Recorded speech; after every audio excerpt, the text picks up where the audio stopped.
Everyone has a story. Stories have power. They help us understand each other. Hi, Doug. Hey, Michelle. Great to see you. Let's go chat. This is Jessop's Journal. Michelle, it is time to sign into Jessop's Journal.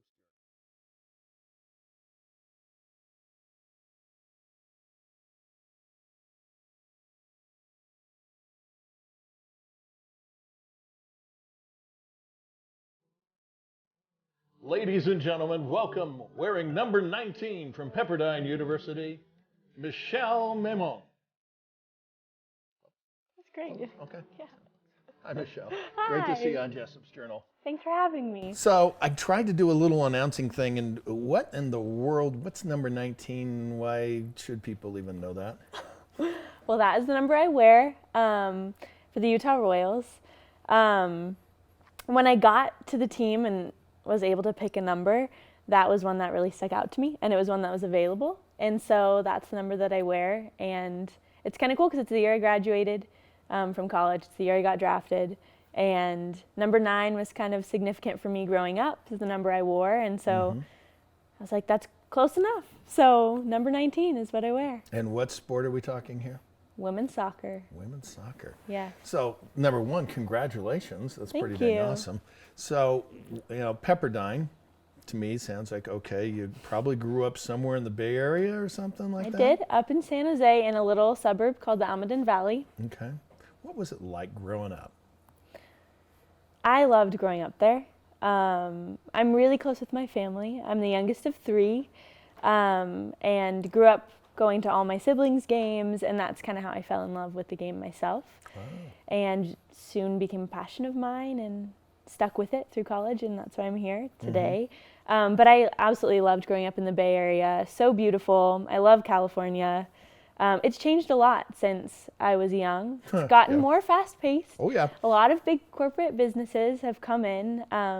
So it has changed pretty drastically. It was more slow-paced when I was younger, and I miss that part of it. Yeah. But overall, just I have so many memories. I grew up living in the same house pretty much my whole life. Oh, wow. Yeah, and I have vivid memories of playing hockey with the boys. I was like the only young girl in my neighborhood, so played all the sports with all the boys, and so fun. So Interesting. So the question is, okay, if you were to play with, is it brothers, I guess, then? I have an older sister and an older brother. Okay, so Yeah. So can they score on you? You know, Can they score on me? Well, I'm not sure how my goalie skills are, but defensively, I think they struggle. My brother's really tall, and both my siblings were great soccer players. My sister was a goalie, my brother was a defender. Oh, wow. I was a forward my whole life until I started playing defense in college, and so I don't know. I actually have not gone 1v1 with them. Sounds like there might be a challenge here. I know, I might have to do that at some point. So I remember when my daughters were playing soccer, and I mean, we affectionately called it swarm ball. I mean, I think she was like 4 or 5 years old out there picking dandelions and everything. Was there any kind of event where you're going, this is what I want to do? Honestly, I don't know if there was like this kind of moment where this passion was like awakened in me. I think it was something that I loved to do since before I can remember. My mom actually took a picture of me sitting in a pile of balls before I could walk. So Really? I think that paints a really good picture of just how soccer has been such a big influence in my life, and it's been something that I've done for so long.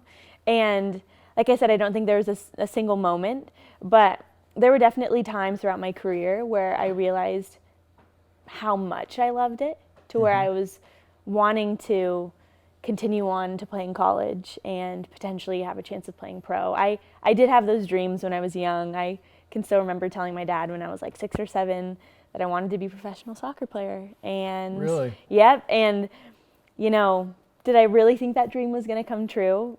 I think when I was young, yes. But as I got older and you realize the competition and how tough it is, I wasn't sure if I was going to get an opportunity. And I'm very, very thankful that I did. And it's kind of just reaffirmed that this is something that I really do love. And it's something that I would love to dedicate my time to continuing to grow in and continue to pursue. And So it's really been a dream. Yeah. So so you play for the Utah Royals FC. Yes. Okay. Football club, if I Yeah. remember correctly. So how many teams are there? So there's 9 teams in the league. Okay. And so it's a pretty small league, which means, there's not a ton of opportunity. Right.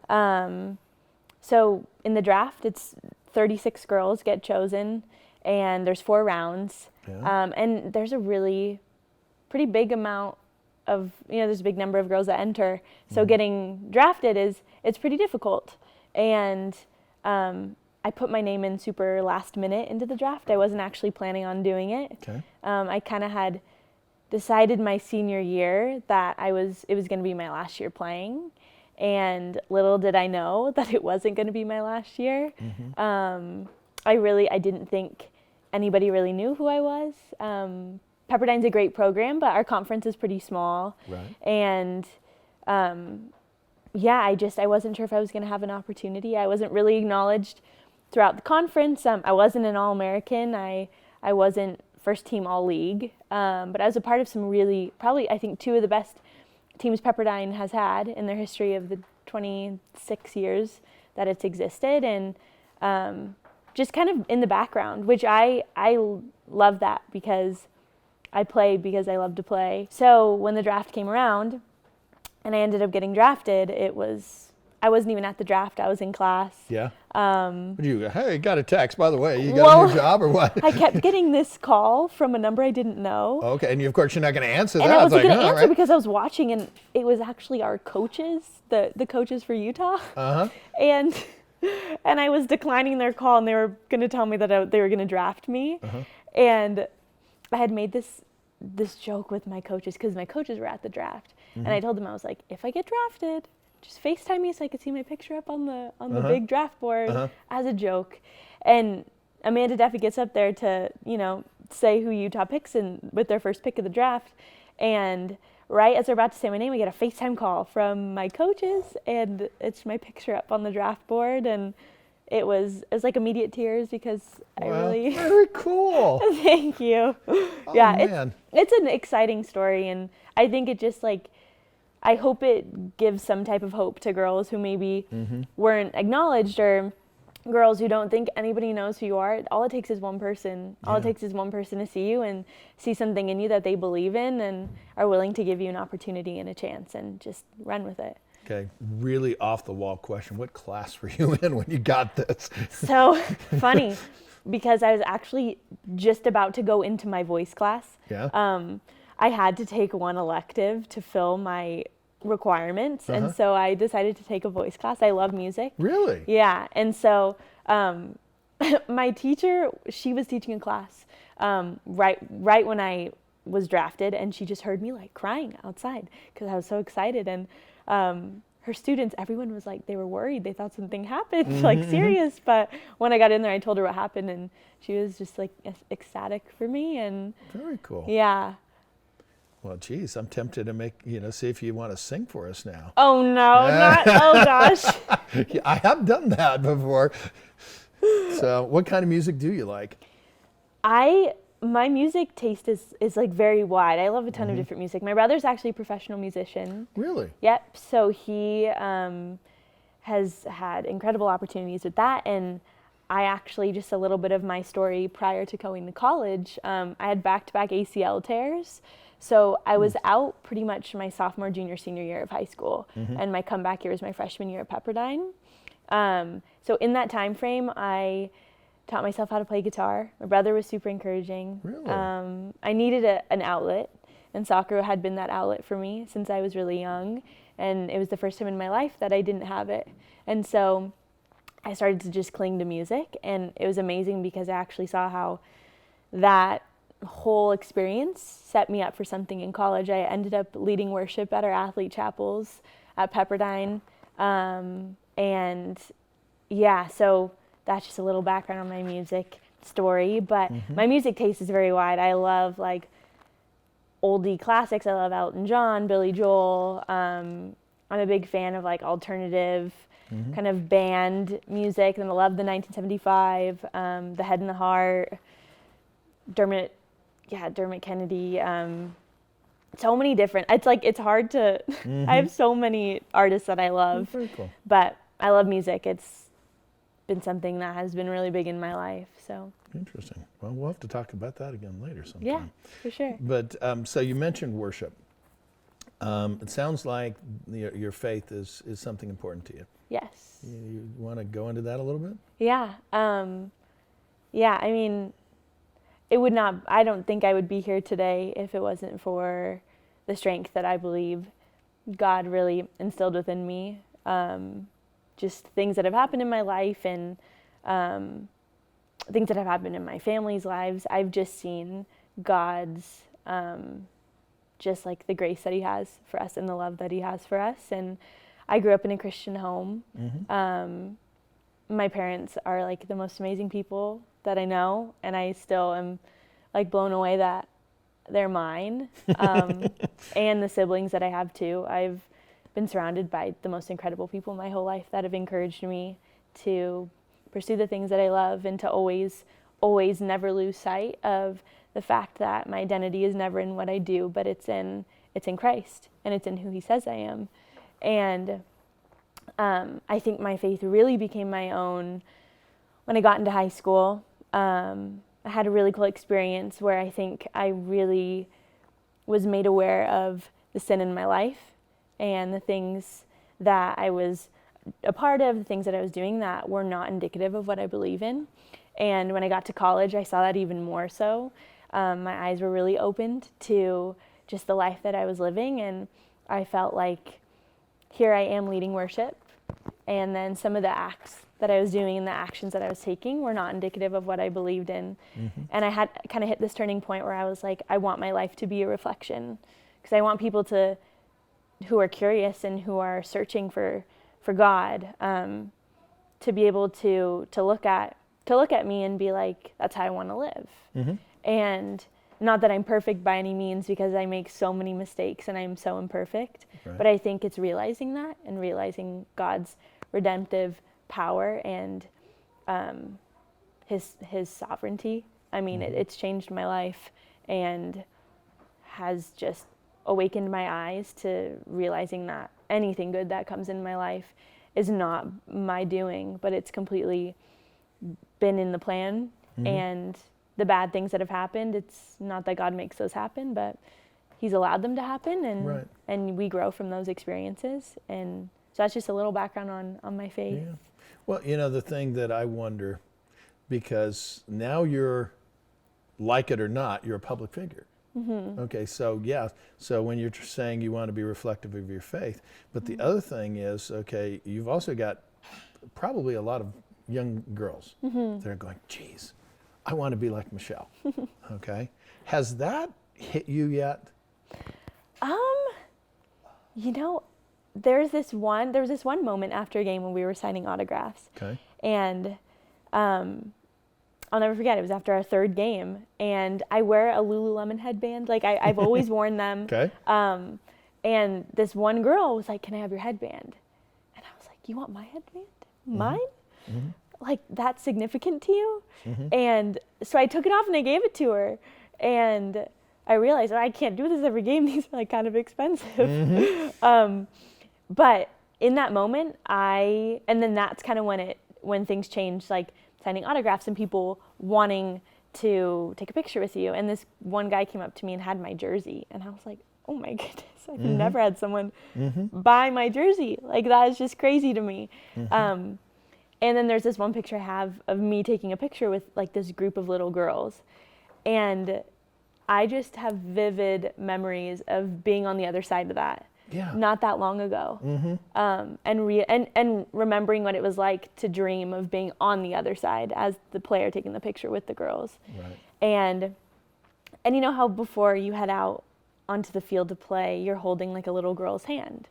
Again, I was that little girl not that long ago.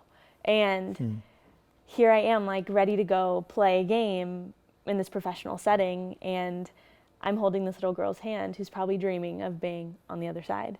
And I can't even put it into words, but it's really amazing. And again, it's like when you are given these opportunities, a lot of responsibility comes with it. And I've realized that And I look at it as like such a blessing and such a platform that God has allowed to come into my life. And ultimately, I think if I'm using it to glorify Him, then really the sky's the limit. I'm like, God, I'm going to have this platform for as long as you want me to.